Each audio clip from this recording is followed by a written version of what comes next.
Science fiction നോവലുകളുടെ പേജുകൾ മുതൽ സിനിമകളിലും സീരീസുകളിലും വരെ ഹ്യൂമനോയിഡ് റോബോട്ടുകൾ ഒരു നൂറ്റാണ്ടിലേറെയായി നിറഞ്ഞു നിൽക്കുന്നുണ്ട്. ഹ്യൂമനോയിഡ് റോബോട്ടുകൾ എന്നാൽ രൂപത്തിൽ മനുഷ്യനോട് സാമ്യമുള്ള റോബോട്ടുകൾ എന്നാണ് അർത്ഥം. നമ്മുടെ ജീവിതത്തിന്റെ ഭാഗമാണെന്ന ആശയം ഇത്തരം നോവലുകളിലൂടെയും സിനിമകളിലൂടെയുമൊക്കെ വർഷങ്ങൾക്ക് മുൻപ് തന്നെ നമ്മുടെ മനസ്സുകളിൽ ആഴത്തിൽ പതിഞ്ഞവയാണ്. ഇന്ന് മനുഷ്യരെ പോലെ ചിന്തിക്കുകയും നടക്കുകയും ഓടുകയും സംസാരിക്കുകയും ഭാരിച്ച കായികാധ്വാനം വേണ്ട പണികളെടുക്കുകയും ഒക്കെ ചെയ്യുന്ന റോബോട്ടുകൾ സയൻസ് ഫിക്ഷൻ നോവലുകളുടെ പേജുകളിലും സിനിമയിലും മാത്രം ഒതുങ്ങുന്നതല്ല. നമുക്കിടയിൽ അത്തരത്തിലുള്ള ഹ്യൂമനോയിഡ് റോബോട്ടുകൾ നടന്നു തുടങ്ങുന്ന കാലവും വിദൂരമല്ല. ഇപ്പോൾ ടെക് ലോകത്ത് തരംഗം സൃഷ്ടിച്ചുകൊണ്ടിരിക്കുന്ന ഏറ്റവും കാര്യപ്രാപ്തിയുള്ള ഹ്യൂമനോയിഡ് റോബോട്ടുകളെ നമുക്കൊന്ന് പരിചയപ്പെടാം.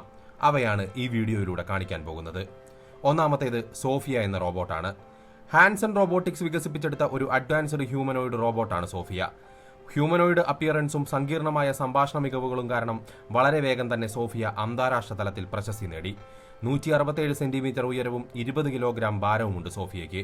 ആർട്ടിഫിഷ്യൽ ഇന്റലിജൻസും ഫേഷ്യൽ റെക്കഗ്നിഷൻ സാങ്കേതിക വിദ്യയും കൊണ്ട് സജ്ജീകരിച്ചിരിക്കുന്ന സോഫിയയ്ക്ക് സ്വാഭാവികമായ സംഭാഷണങ്ങളിൽ ഏർപ്പെടാനും മുഖഭാവങ്ങളിലൂടെ വികാരങ്ങൾ പ്രകടിപ്പിക്കാനും സാധിക്കും. മനുഷ്യരുമായി ഐ കോണ്ടാക്ട് പുലർത്താൻ സാധിക്കുന്ന ഒരു റോബോട്ട് കൂടെയാണ് സോഫിയ. സോഫിയ നിരവധി മാധ്യമങ്ങളിൽ പ്രത്യക്ഷപ്പെടുകയും മാധ്യമപ്രവർത്തകരോട് സംവദിക്കുകയും ചെയ്തിട്ടുണ്ട്. മനുഷ്യരുടെ പെരുമാറ്റം അനുകരിക്കാനുള്ള ഹ്യൂമനോയിഡ് റോബോട്ടുകളുടെ സാധ്യതയുടെ പ്രതീകമായി മാറിയ ഹ്യൂമനോയിഡ് റോബോട്ടാണ് സോഫിയ. രണ്ടാമത്തേത് അറ്റ്ലസ് ആണ്. ബോസ്റ്റൺ ഡൈനാമിക്സ് വികസിപ്പിച്ചെടുത്ത ലോകത്തെ ഏറ്റവും നൂതനമായ ഹ്യൂമനോയിഡ് റോബോട്ടുകളിൽ ഒന്നാണ് അറ്റ്ലസ്. ഏകദേശം 1.5 മീറ്റർ ഉയരവും 80 കിലോഗ്രാം ഭാരവുമുള്ള അറ്റ്ലസിൽ നടത്തം, ഓട്ടം, ചാട്ടം, ബാക്ക് ഫ്ലിപ്പുകൾ എന്നിവയുൾപ്പെടെ വിപുലമായ ചലനാത്മക പ്രവർത്തനങ്ങൾ നടത്താൻ പ്രാപ്തമാക്കുന്ന വിപുലമായ സെൻസറുകളും ആക്ച്വേറ്ററുകളും സജ്ജീകരിച്ചിട്ടുണ്ട്. സെർച്ച് ആൻഡ് റെസ്ക്യൂ, ദുരന്ത നിവാരണം, വ്യാവസായിക ജോലികൾ എന്നിവയുൾപ്പെടെ വിവിധ ആപ്ലിക്കേഷനുകൾക്കായിട്ടാണ് അറ്റ്ലസ് രൂപകൽപ്പന ചെയ്തിരിക്കുന്നത്. മൂന്നാമത്തെ റോബോട്ടാണ് അമേക്ക. എഞ്ചിനീയറിംഗ് ആൻഡ് ആർട്സ് വികസിപ്പിച്ചെടുത്ത ഒരു ഹ്യൂമനോയിഡ് റോബോട്ടാണ് അമേക്ക. 187 മീറ്റർ ഉയരവും 49 കിലോ ഭാരവുമുണ്ട് ഈ റോബോട്ടിന്. മനുഷ്യരും റോബോട്ടുകളുമായുള്ള ഇന്ററാക്ഷൻ സാങ്കേതിക വിദ്യകൾ വികസിപ്പിക്കുന്നതിനുള്ള ഒരു പ്ലാറ്റ്ഫോം എന്ന നിലയിലാണ് ഇത് രൂപകൽപ്പന ചെയ്തിരിക്കുന്നത്. അമേക്കയ്ക്ക് നടക്കാനും സംസാരിക്കാനും മുഖങ്ങൾ തിരിച്ചറിയാനും സാധിക്കും. കൂടാതെ വിവിധ ജോലികൾ ചെയ്യാൻ ഇത് കസ്റ്റം പ്രോഗ്രാം ചെയ്യാവുന്നതുമാണ്. ഗവേഷണം, വിദ്യാഭ്യാസം, വിനോദം എന്നിവ ഉൾപ്പെടെ വിവിധ മേഖലകളിൽ അമേക്കയെ ഇതിനോടകം തന്നെ ഉപയോഗിച്ചിട്ടുണ്ട്. ലോകത്തിലെ ഏറ്റവും നൂതനമായ ഹ്യൂമനോയിഡ് റോബോട്ടുകളിൽ ഒന്നുകൂടെയാണ് അമേക്ക. അതിന്റെ ചുറ്റുപാടുകൾ മനസ്സിലാക്കാൻ സഹായിക്കുന്ന നിരവധി സെൻസറുകളും ക്യാമറകളും ഇതിൽ സജ്ജീകരിച്ചിട്ടുണ്ട്. വിവരങ്ങൾ പ്രോസസ്സ് ചെയ്യാനും തീരുമാനങ്ങൾ എടുക്കാനും അനുവദിക്കുന്ന ശക്തമായ ആർട്ടിഫിഷ്യൽ ഇന്റലിജൻസ് സംവിധാനവും അമേക്കയിലുണ്ട്. ഹ്യൂമനോയിഡുകളിലെ അടുത്തത് ഒരു കൊമ്പനാണ്. മറ്റാരുമല്ല, ഒപ്റ്റിമസ് ജെൻ 2. ഹ്യൂമനോയിഡ് റോബോട്ടുകളിൽ ലോകത്തിലെ സമീപകാല മുന്നേറ്റങ്ങളിൽ ഒന്നാണ് ടെസ്ലയുടെ ഒപ്റ്റിമസ് ജെൻ 2.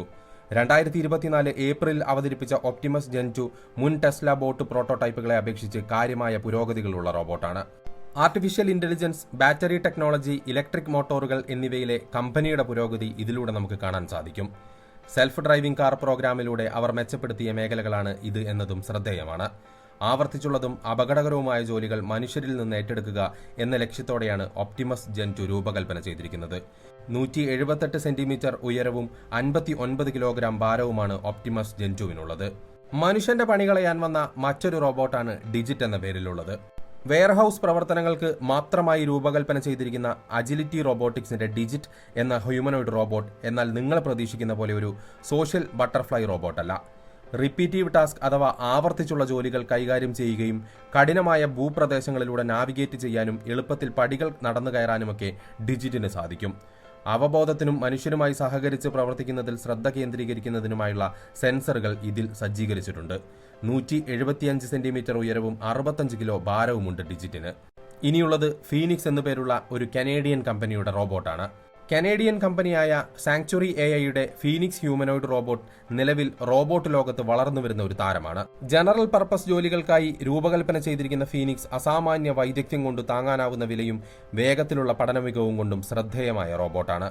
സാങ്ച്വറി കമ്പനിയുടെ കാർബൺ AI സംവിധാനത്തിൽ പ്രവർത്തിക്കുന്ന ഫീനിക്സിന് നിർമ്മാണം മുതൽ ആരോഗ്യ സംരക്ഷണം വരെയുള്ള വിവിധ ജോലി സാഹചര്യങ്ങളുമായി വേഗത്തിൽ പൊരുത്തപ്പെടാൻ സാധിക്കും. റോബോട്ടുകളെ തേടുന്ന കമ്പനികൾക്ക് ഫീനിക്സിനെ ഫേവറേറ്റ് ചോയ്സ് ആക്കി മാറ്റുന്നതും ഇതൊക്കെ കൊണ്ട് തന്നെയാണ്.